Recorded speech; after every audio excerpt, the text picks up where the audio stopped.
bienvenue dans la série de podcasts Transmettre un héritage pour un épisode spécial. Nous sommes en présence d'Edith Lajoux, responsable legs et libéralité chez Vision du Monde. Bonjour Edith. Bonjour Agathe. Aujourd'hui, nous allons échanger sur la succession et le tabou qui l'accompagne. Pourquoi est-ce que les gens ne se sentent concernés par le sujet qu'une fois passé un certain âge? Comment inclure tout le monde? Alors pour répondre à votre première question, je pense que c'est parce que la plupart des gens pensent qu'un testament ne sert qu'après le décès de son rédacteur. Mais ils oublient que le testament sert à régler également différents points de son vivant. Si vous voulez, nous allons voir quelques exemples concrets maintenant. Je suis concernée par la rédaction d'un testament si je suis partenaire de Pacs. Je veux rappeler une réalité très importante. Le partenaire de Pacs n'est pas héritier. En général, on fait la confusion parce que depuis la loi TEPA du 21 août 2007, en présence d'un testament en sa faveur, le partenaire de Pacs est exonéré de droit de succession. En l'absence de testament, ce sont les héritiers réservataires du défunt qui héritent, c'est-à-dire ses enfants, sinon les héritiers légaux, les parents, les frères et sœurs. Donc en général, quand deux partenaires de Pacs achètent ensemble leur résidence principale et que l'un décède en n'ayant pas fait de testament, le survivant est en indivision avec les héritiers, soit réservataires, soit légaux, de son ancien partenaire. Mais je suis également concernée par la rédaction d'un testament si je suis célibataire et sans enfant. Alors, en l'absence de testament, on vient de le dire, ce sont les parents et les frères et sœurs qui héritent. Mais ce ne sont pas des héritiers réservataires. J'ai donc une totale liberté. Si je rédige un testament, je peux absolument choisir à qui je souhaite attribuer mon patrimoine, dans quelle proportion, après mon décès.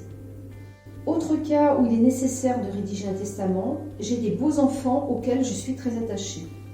Je rappelle une réalité un peu abrupte, le droit des successions, et malheureusement la fiscalité afférente, ne connaît que les liens du sang. Dans le cas d'une famille recomposée, les enfants de son conjoint ne sont pas héritiers. Si je souhaite les gratifier, je suis obligée de rédiger un testament en leur faveur.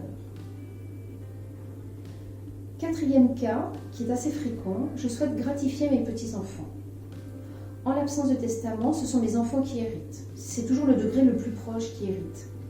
En rédigeant un testament, je peux attribuer tout ou partie de ma quotité disponible pour gratifier mes petits-enfants.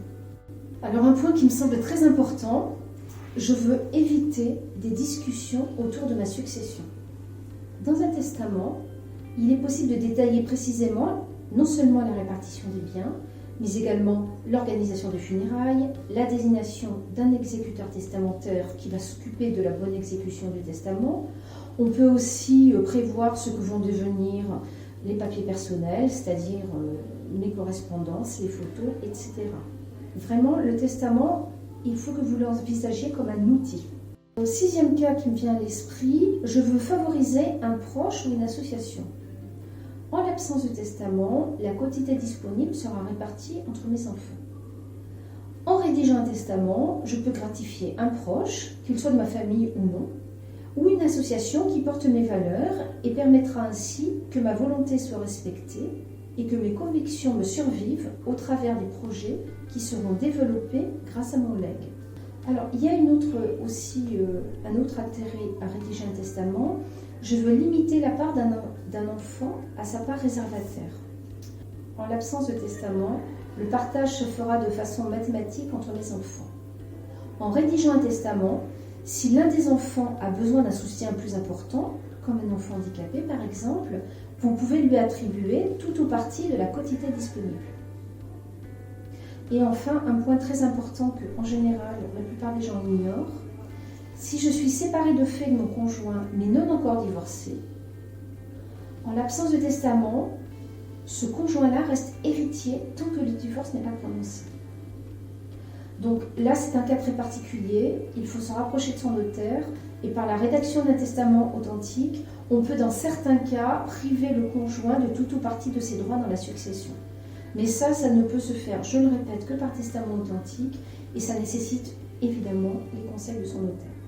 Eh bien, merci Edith pour ce listing de toutes les situations qui, j'espère, auront fait écho à plusieurs personnes et qu'elles sauront se diriger vers la rédaction d'un testament. Je vous remercie également pour ce moment de partage autour d'un sujet sensible et on se retrouve dans le prochain épisode pour parler donation. Au revoir Edith. Au revoir Agathe.